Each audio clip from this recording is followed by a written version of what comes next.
বাবা আমি তো মেলা মানুষের কাছে হই না, তারপর আপনার কাছে আইলাম। আপনি বলে ভালো চিকিৎসা জানুন, আমার একটু চিকিৎসা করে দেন না বাবা। কালা কালা হু খেতের আলে থাকে ঘাস, নদীর কুলে কাইসে। আর মস্ত বড় ভুল করেছিস তুই আমার কাছে আইসে।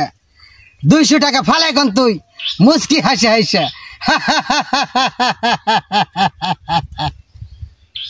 200 টাকা চেয়েছি বলে তুই মাত্র 200 টাকাই দিলি? আরে এই 200 টাকায় তো এক প্যাকেট বিড়িও পাওয়া যায় না। বল তোর কি হয়েছে বল। বাবা আমার বউ তো আমার একটু দেখা হার না, খালি খেস খেস করে খালি। আমার বউকে আমি বলেছি আমার প্রতি তোমার মনের মধ্যে বাড়াও একটু দাম। আমার বউ কথা শুনে না, খালি করে নাই না তোর কাম। এই সমস্ত কাণ্ড দেখলে মনে কয় বউয়ের উঠে ফালাই পিঠের চাম। আরে ওসব করতে গেলেও তো লাগে ধান ডাঙ্গায় না পিড়ে, আরো লাগে সাম।